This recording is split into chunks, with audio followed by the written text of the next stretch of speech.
Today on episode number 202 of the Teaching in Higher Ed podcast, Kevin Jones describes ways we can support our students who are veterans. Produced by Innovate Learning, maximizing human potential. Hello and welcome to this episode of Teaching in Higher Ed. I'm Bonnie Stachowiak, and this is the space where we explore the art and science of being more effective at facilitating learning. We also share ways to improve our productivity approaches so we can have more peace in our lives and be even more present for our students. Today, I'm excited to be welcoming to the show Kevin C. Jones. Kevin works in higher education assessment and strategic planning. His writing and research has been published in a number of peer-reviewed publications, including the Community College Journal of Research and Practice and New Directions in Institutional Research. He's also the author of Collateral Damage: Stories from Press 53. Before I start the interview with Kevin, I wanted to make a quick mention of today's sponsor for the episode, Screencast-O-Matic. This is a tool that I actually, like all of the sponsors that we have, am using myself and have paid for a license on my own and just find a delight in terms of ease of use and being able to screencast quickly. There's a free plan which gets you started and gets you up to 15 minutes of recording. What you're recording is what's on your screen, though you can also record what's on your webcam. I find it really effective to switch back and forth between a PowerPoint slide or some sort of demo I'm doing of a tool, and then also being able to show my face and have expression. The Screencast-O-Matic Pro gives you the ability to not only create screencasts, but also edit them. You can draw and zoom, be able to mix in video and MP4, record the audio from your PC if you're on Windows.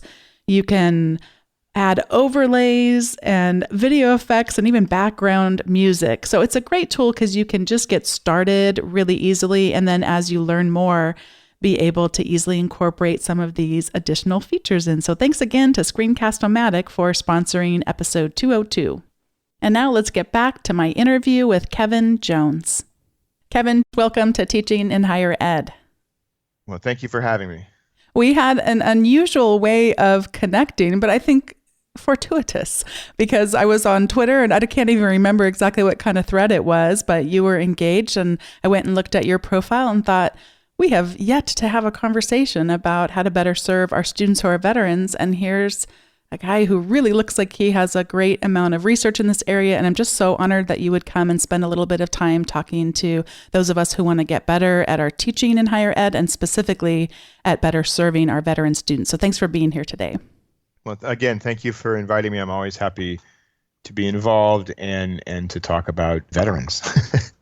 One of the first things that you and I started corresponding about, because it just comes to mind so much with my work in serving our veteran students, is just how many misconceptions there are. Talk about a few that come to mind for you of just how we get it so wrong when we allow these labels to persist.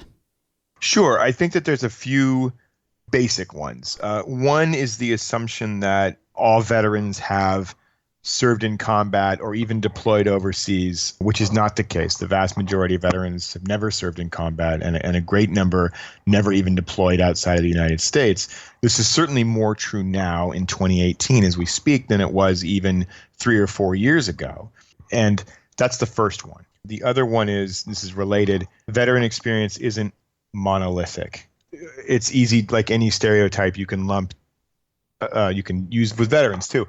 They're all conservative. They all like country music, or they're all, and those, or the opposite. They're all, in a less funny way, they all have PTSD, or we all have to be very careful with them. Veterans are cut from a broad swath of American society, and they represent that. They come from all different backgrounds.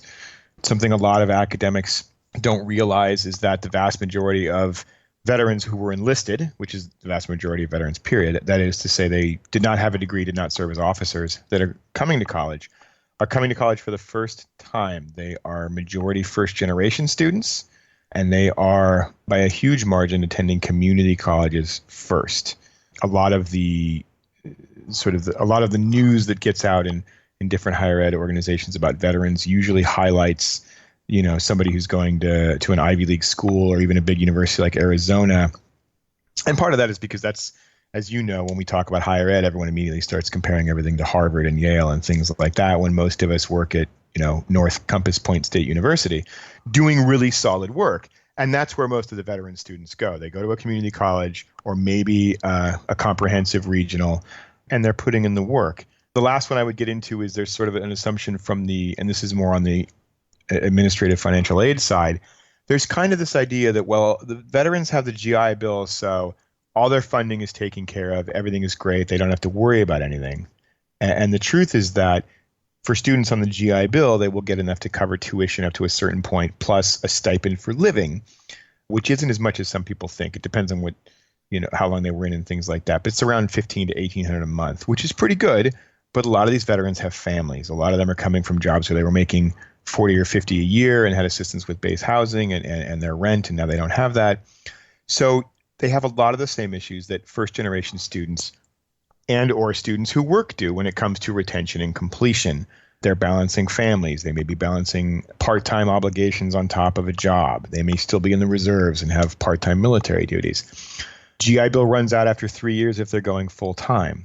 So you still have a lot of students, even with the GI Bill, who end up getting student loans and student loan debt and dealing with those issues too. So while they are, as a whole, performing better academically as far as grades and persistence and retention than, students as a whole, even with that assistance, they still have the same sorts of issues that other students do. So we want to be careful of these misconceptions. And I certainly have seen it where students will share with me, like you said, everybody assumes I've got PTSD, and they'll ask me just such invasive questions. And you talked about in our conversation earlier about everyone wants to know if I killed someone. I mean, it's so hard to fathom that those would just be such inappropriate things to ask anyone about with such personal health related information. But we do know, and certainly you with your research know, there are some common challenges that we might expect some of, not all, but some of our veteran students to experience. Because you talk a little bit about some of the difficulty of adjusting to civilian life. Sure. And part of this is my own experience as a veteran years ago, but more recently, the veterans I've done research with. A lot of it is mindset. So they're coming from an environment where, on the one hand, everything they do is precisely controlled. When do you get up? When do you go to lunch? When do you do your job? Things like that are very precisely controlled. Less so in a more fluid combat environment. But I mean, broadly speaking, their job is dictated at a level that civilians cannot understand if they've ever gone through it. But on the other hand, they're given a tremendous amount of responsibility and autonomy within that restriction at a very young age, 18, 19, 20 years old, in charge of 30 other people in a unit and making sure they get everything done. They're working out every day. They're very driven. It's a very type A kind of place. And I mean that in a positive way. And so when veterans come out and get into the classroom, they've expressed frustration with the fact that colleges have all these opportunities for students and all these things to do. And in their mind, most civilian students aren't taking advantage of that. Like the veterans I've interviewed don't understand why is somebody not showing up for class? Why are they blowing off their homework? How are they not prepared? Because they're coming from a world where being unprepared is inexcusable. It's just not done. That combined with the fact that there's a certain amount, and a lot depending on what branch you go in, there's a lot of sort of acculturation in the military where you're better than civilians. And civilians are sort of, the joke is they're these sort of weak civilian pukes and that sort of thing. Part of that is because you're building the team to get them together in the military, starting with boot camp. The other part of it is when you're asking people to do very strenuous, very difficult jobs, it's good for them to have really solid esprit de corps. And sometimes the way you build that esprit de corps is to have an other. When you're trying to break them of being a civilian and make them a soldier or a Marine or a sailor, an easy way to do that is to say, don't miss what you were in the civilian world. You're better than that now. Well, sometimes that can be taken too far or internalized to the point where veterans come out and they're already thinking, look at these guys, Look at these guys who didn't do it. I've been over here serving overseas, or I've been serving in North Carolina or Arizona or whatever, and these guys have been here just goofing around. So part of that is part of the big process with higher education is not always an academic issue. It's an acculturation issue. It's getting used to adapting to the pace at which college moves. And a lot of the veterans I've talked to, they go to school, they do the work, they do really well, and then they go back to their home. They're not associating with a lot of other students or getting involved in co-curricular activities because they feel like it's very difficult for them to relate to the other students on campus. And this is true whether they're going full-time with 18 to 25-year-old students or if they're going back to school at night. They just feel they have so much more life experience and maturity than their peers that it's hard for them to relate to that. So those are some issues there. Academically, you still have issues that you see with first-generation students in the sense that if a veteran was not great in, say, algebra in high school and joined the Army, they didn't get better in algebra 4 years later. So then they have the issue of they take a placement test and they're told, hey, you might need some developmental education. And you run into the same barriers you have with students who don't really want to take developmental ed in the first place, but you add on they're 22 or 23, they've been in charge of people. They're like, I don't want to take the remedial class. And so there's some pushback with that too. One of the things that I know comes up so much too has to do with a sense of loss of identity. Could you talk about that experience for many of our veteran students? Sure. As I mentioned earlier, it takes a long time to build that military identity, and the military it's all encompassing. It's not like a job. I remember hearing somebody explain that the Marine Corps was akin to joining the priesthood in the sense that it's not an occupation, it's a calling. You can debate that. I knew plenty of people that joined because they wanted a job, but at the same time, depending on what branch you do and what you choose to do, there is a certain sense that you understand very quickly. This is all encompassing. This is your life. When people talk about being a Marine, for example, and I'm using that as an example because I served in the Marine Corps, they never say, what do you do? The Marines tell you who they are. They say, I am a Marine. And then afterwards, somebody might say, well, what's your job in the Marine Corps? But usually it's just shorthand. What do you do? I'm a Marine. Done. That's the conversation. And as we mentioned earlier, that's a shorthand for them branding themselves as the same as the other 170,000 Marines that are currently serving right now, when in reality, they're all very different. And that's sort of, within the Marines, that's kind of encouraged. We're all one, but then afterwards, it's hard to get around that. So you lose that identity when you get out. It's hard to deal with. I remember I was in the Marine Corps. I was in charge of about 30 Marines. I got out, and I think a week later, I was working at like a Home Depot kind of store, running a forklift and mixing paint, and not in charge of anything and sweeping the floor. Mm-hmm. And it was very humbling, and it was kind of like, hey, nobody cares that you were in the Marine Corps. And, on the one hand, it should be that way. I mean, you move on and you go through those things, but it's definitely a challenge. And I don't have the numbers in front of me, but I know that there have been a lot of studies in the American military and with the British military, actually, where people looked at how hard was it to adapt to civilian world depending how long you served, and so if you got in your first hitch 4 years, it was okay. If you had 8, if you had 10, and then ironically, there were people that did a full career, a full 20 years and retired, and they in some ways had an easier time than people who did say 8 or 9 years and got out because they had retired. Like they were mentally able to say, I did that for my whole career. I have retired. Now I'm going to do something else. Plus the fact that these people were only 40, 41 years old when they retired. They always hung on to that, I was a soldier for 20 years identity, but they knew that they had retired and they had gone as far as they could go. So in some ways it was easier than the person who did say 8 years and said, I got to get out of this. And if, you were in long enough to really cement that identity, but now you have to start all over, which is what it feels like. And college can be a place for that, whether it's a bachelor's degree or you see this with officers who come back and take up a couple of years to get an MBA or something, because part of that is sort of learning how the civilian world does things as a leader, which is very different. But yes, the identity it's an ongoing challenge for veterans to be able to say, I'm proud of what I did. This is really good what I did, but I'm going to do 40, 50, 60 more years of my life here. And I have to trust that the most important thing I ever did may not have been when I was 18, 19 years old. It may have been. Maybe the most important thing you did was something really great in the military. But that doesn't mean the rest of your life can't be fantastic or you can't do just as important things. And for some vets, and part of that is a matter of being young, and part of it is a matter of military acculturation, where they teach you that this is the most important thing you will ever do. Realizing that, hey, I have to conceive of the fact that maybe someday I will do something great. I will have another job that I like just as much or is just as important. This idea of identity comes up in so many parts of our lives. I treasure the conversations I get to have with our students who are graduating and say, you've wrapped this identity as a student around you. And we've done that too. I mean, talk about acculturating.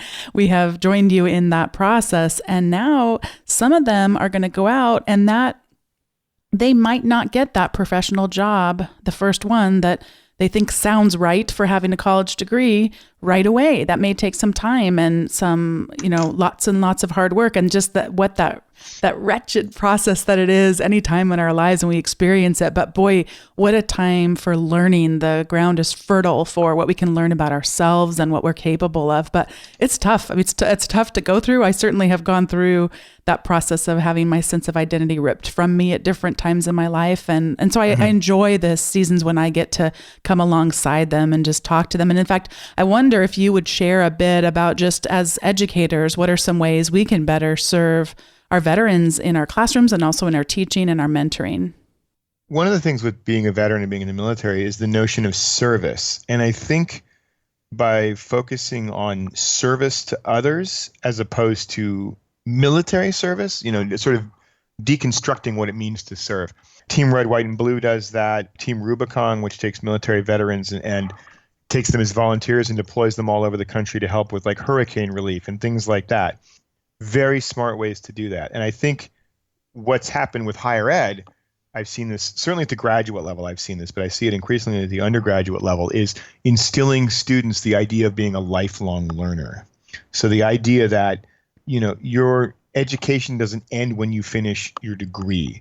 We're teaching you skills and teaching a mindset so that wherever you go after college, you're still learning and adjusting, which basically means you're not stuck in one identity. Your identity is constantly evolving. You're not stagnant. And so in higher ed, when I've talked to veterans and they've moved on to different things, I've seen a lot of veterans that go into healthcare or they go into business, but they want to do entrepreneurial work and they volunteer on the side. And the central focus there is serve, even if they're making money. They don't have to be all nonprofit and like that. But the idea that they're taking the skills they learned in the military, how to work as a team, in service of something greater than themselves. In the military, obviously, it's their branch in the country. How do you do that as a civilian? Because those positive aspects that drove them, I think, will drive them to do well in college, do well in the, first in the classroom and then at the degree level, and then go on throughout the rest of their life with the idea of you can serve something larger than yourself and you don't have to be in a uniform, or you don't have to carry a gun, or you don't have to, if you want to, that's great. But there's so many broader ways to do. And I think that works because a lot of veterans that come out of not necessarily career focused jobs. In other words, hey, I fixed helicopters in the Army. I'm going to get out and maybe I'll fix helicopters. But for some of the people, there may not be a direct skill set, or there is, but they're like, well, I don't want to go into law enforcement. Or even if the people who say, well, I did fix helicopters, I don't want to do that anymore. I just wasted 4 years of my life. Well, you didn't, because look at all the intangibles you learned. Look at how you learned to problem solve, to work collaboratively towards a greater purpose. I think unpacking what military experience is and knowing enough to unpack it, and then using that on a broader level, will help students engage in the classroom and engage throughout their degree program in ways that they don't necessarily have to talk about military issues specifically. In fact, personally, I think that if they are able to adapt their experience to broader issues that aren't military specific, it'll be beneficial for them in the long run. What a wonderful way for helping to frame for them how, like you said, people get into military service for lots of different reasons, but for those for whom that real value of a sense of serving my country, to be able to help me translate that into other ways my vocation might be an active service. What a wonderful way that you're helping them guide that and reshape that sense of identity, but still that core value is really central in this transition for them. You're the first person I've ever heard describe that. One of the things I wanted to make sure we talked about before we run out of time is I know some institutions are doing great things. So we've looked a little bit about how we as individuals might better care for these learners, but what are some of the things that inspire you or should inspire all of us that institutions are doing to better serve our veteran students? I think when you're looking at best practices for student veterans, it needs to be in the same way you have a best practices commitment to diversity or a best practices commitment to assisting first-generation students. In other words, it has to be part of a holistic student affairs program and academic as well. And the schools that are doing really good things don't necessarily have the one big veteran center. I've seen a lot of schools that have amazing veteran centers. I've been to universities where they're branded, like here's an Under Armour veteran center, and they have all these computers and all that kind of stuff. But that's a building. And most of the veterans I've researched don't necessarily use if they need their GI Bill stuff certified, they go there, but they're not usually hanging out with all the other veterans trading war stories, which is another common misconception because veterans' experiences, like all of us, are very different. So it's good to have that. Here's your veterans office in the student union, but it's about how do we have a program to help everybody in the classroom? And I think it comes down to if you cover the basics, if you're doing everything you can to help students academically, you have tutoring available, you have counseling available, you have advisors available, real people they can talk to, that's going to help veterans just as much as they're going to help everybody else. The nitty-gritty stuff with veterans that they mostly complain about is not necessarily academic. It's did I get my GI Bill? Can I get my paperwork? Are there people who understand what I'm talking about? In the classroom, and I was in the classroom for 8 years before I went into administration, and I've taught specific veterans classes and veterans writing classes and things for combat veterans. The biggest thing is don't call them out on stuff. Like you may know somebody's a veteran, but don't call them out on that. If they want to write about their veterans experience, great. If they don't, they don't. I had one student that really wanted to write about, he was in an attack and he got injured and he wanted to write about that. And that was great. The other thing is, this was easier for me because I was a veteran or not. The first few papers he wrote were terrible. And I just said, these are terrible, and I know that sometimes there can be, I don't want to necessarily say this person's paper is bad because clearly he went through a lot. And it's like, if you're an English professor and it's a bad paper, you have to say it's a bad paper. You can't let somebody, in the same way you wouldn't do that if it was somebody of a different race or a different gender or they had an obvious disability. You're there to teach your subject matter and they want you to teach your subject matter. And I know because I've met them, I know that there are some faculty who want to, let me take it a little easier because someone's been through something hard, or let me treat this person differently. And I would advise against doing that just because they're there to learn just like everybody else. And sometimes that's difficult, and it's difficult with anybody. Like I said, in English, people will write about traumatic experiences, and you have to handle that however you choose to handle your class. But I've never, I try not to have assignments like, everybody write about the worst thing that happened to you, or everybody tell me some traumatic incident.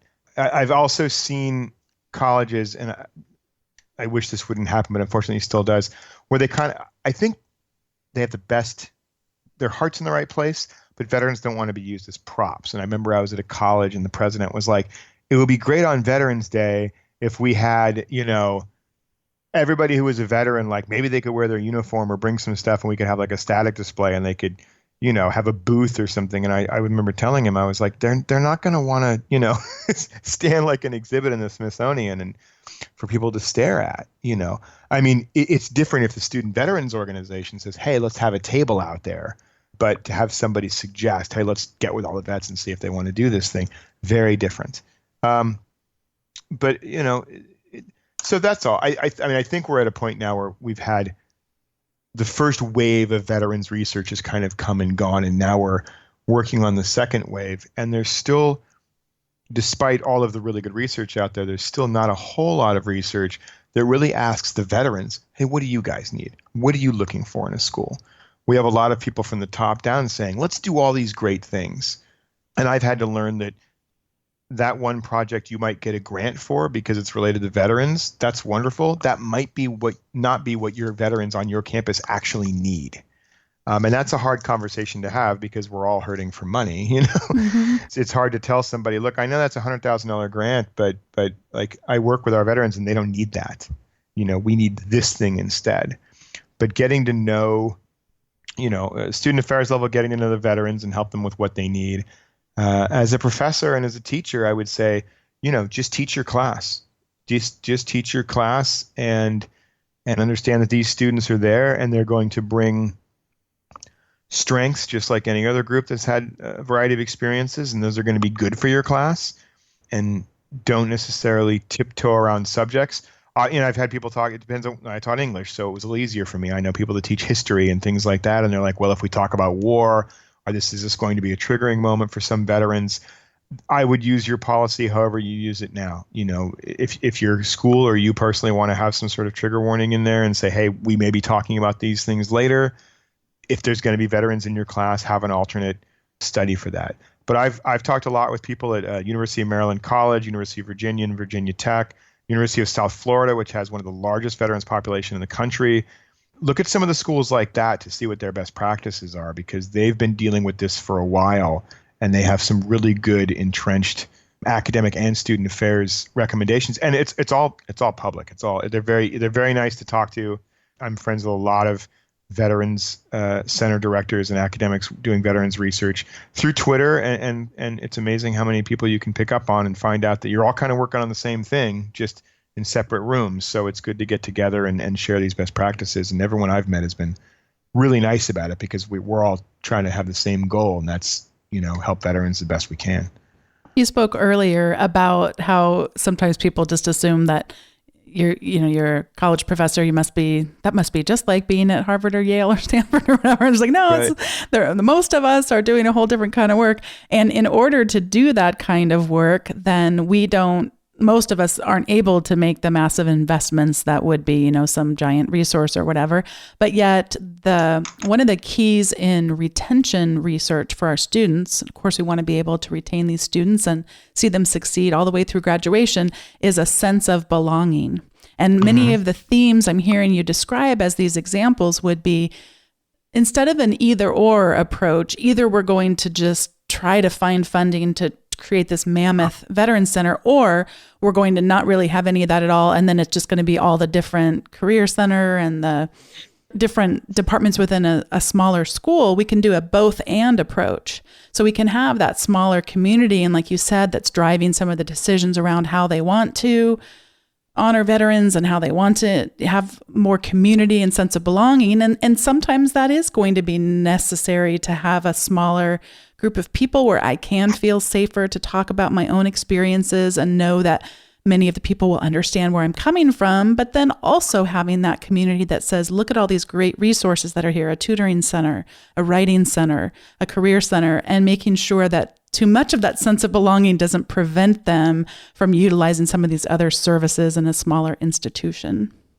Mm-hmm. Absolutely. And especially in schools, if you don't have your own foundation, or like you said, and I've been at both. I've been at a large research university that had a lot of money, and I've been at community colleges where we had to get really creative. You can partner with local businesses and local philanthropic organizations, and I'm sure you're well aware of this, and so are your listeners. Work with the community you're in. That goes back into the college being part of the community. And veterans are certainly, emblematic of people who have left their community to serve and returned. This is where you can make that work for you. So this is the opposite of what I said about, treat everyone the same and all that. Veterans are a tremendous PR. It's when you go out there and say we want to help veterans, people are going to answer the phone. And like you said, it doesn't have to be some multi-million-dollar thing. It can be, we need a few $1,000s for X, So everybody, I think this is a whole other conversation, but I think everybody in higher ed needs to be a bit of an entrepreneur right now. It's just, whether you want to or not, whether you're at a research university or not, we're just in that world where learning to do grants, learning how to do partnerships, learning how to do community relations. Even if you're in the classroom, that's a huge part of it. When I was at a private university in Tampa 10 years ago, There was no Student Veterans of America chapter, and nobody knew what it was. And I went directly to SVA, got everything written up, got with the students. They wrote up the Constitution, and we had a charter and the first SVA group, and we had several other campuses. And the next thing I know, they had me on the phone saying, "Hey, congratulations, you're the subject matter expert." And I'm like, "I'm the English professor." And they said, "But you're the only one who knows how to do this." And so suddenly I was going to all these other campuses and other colleges telling them how to do this. And it wasn't complicated. SVA is very good, but nobody had done it. Nobody had known about it. And I said, look, the students didn't know what to do. And I was making phone calls to the Florida VA and saying, can you come down here and talk to these guys about getting a job and about counseling because they want to hear from you? There was nothing. We had folding chairs in a classroom after hours. And that's how it started. And so it's nice that it's much more formal than that. But at the same time, it really comes down to, you may be a math professor and think, what am I going to do with this? You may be the person that's talking to these students and sees a need that other people don't because they're not going to the regular channels. And so you're in a position to help them and to get things going. It's so true what you say too, because it can't all land just on your shoulders. And we really do have to think creatively about, and once we start talking about it, it's incredible what people want to do and how they want to help, because these people have done magnificent things for our country and people want to give back in some way, but they often don't know how. And then we often don't know how to ask. So I just love that idea of us all becoming more entrepreneurial. I like it. This is the point in the show where we each get to give recommendations, and I am chuckling since mine has absolutely nothing to do with the topic, but that's kind of how these recommendations go. Sometimes they relate and other times they do not. I was thinking recently about my often reluctance or inability to really be present with my kids when we're in one place and they're just playing. I find myself, wanting to catch up on washing the dishes while they're playing. And that's actually good because it's healthy for kids to have independent play. But I was cracking up the other day because I was having more fun, and I can sit for longer periods of time playing with this particular toy than any other thing my kids have. It's the Dynamo Dominoes construction set. There's a number of different sets that are like this, where instead of dominoes that you play with the numbers, it's just colorful tiles that are about the size and shape of regular dominoes. But the pack comes with all these different accessories to turn it more into a Rube Goldberg machine where it hits this bell and the bell rings, and then that hits the next domino, and then it creates this other stair step thing all the way around to this thing that spins around and knocks the next domino over. And it was just so much fun. So I would suggest that people, if you want to I think they're great toys for adults, quite frankly. And I put a slow-mo of the one that I created with my daughter. Let's be honest, though, it was mostly me. She was watching. And the Rube Goldberg account on Instagram commented on it, and who knew there was even such a thing. So the second recommendation I have is to check out the Rube Goldberg account on Instagram, because they've got lots of videos, and I didn't realize there are contests all over for Rube Goldberg machines, and they're getting young students involved in these contests, and I just thought it was great fun. So a couple things, one to play as an adult or if you're around children with kids, and a second one to follow this really creative account and get inspired by other people's Rube Goldberg creations. And Kevin, what do you have to recommend for us today? So I don't have anything that fun, which is, I have small kids, so I have a whole house full of fun, goofy things, but I didn't think about that. But in related to what we were talking about, especially since this is a teaching podcast, and like I said, my background is thoroughly academic, not student affairs, but I became well aware of student affairs by getting involved in veterans issues. So I recommend that people follow or get involved with NASPA, the National Association of Student Affairs Professionals.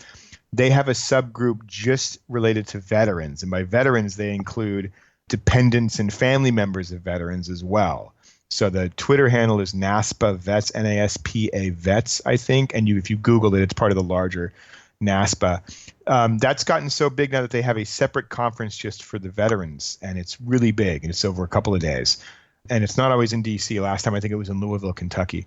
But even just going there for a couple of days, even if you're an academic, which is my background, you get to really see a lot of best practices and a lot of really interesting work being done related to veterans.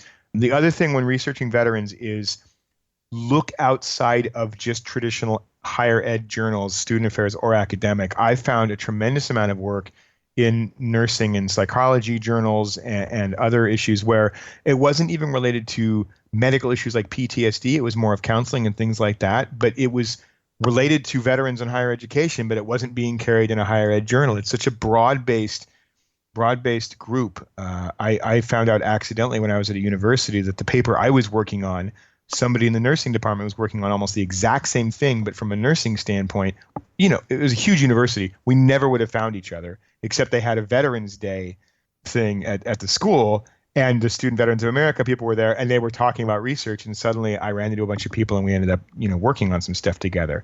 You really have to get out of your office and get with some other people to find out what's going on. But NASPA is a good place because it's people from all over the country working on stuff. And Twitter, there's so much terrible things on Twitter, but there's a lot of really great things, which is how I met Bonnie and how I've met some other really interesting people doing a lot of really interesting work. So yeah, keep doing what you're doing because it's important.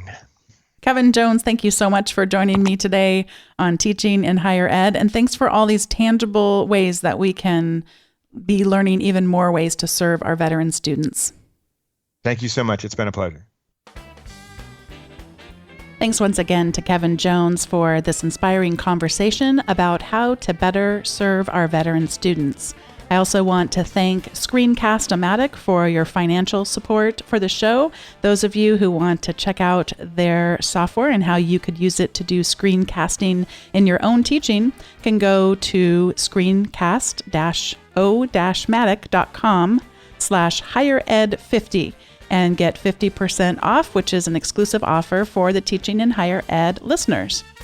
Thanks so much for listening today. We've got some great episodes coming up, and for some of us, we are moving into our summer season, which I know for many of you means continuing to teach, but for some of you, a little bit of something different in terms of a season of your life. I hope you keep on listening, and we all keep together finding ways to improve our teaching. I'll see you next time.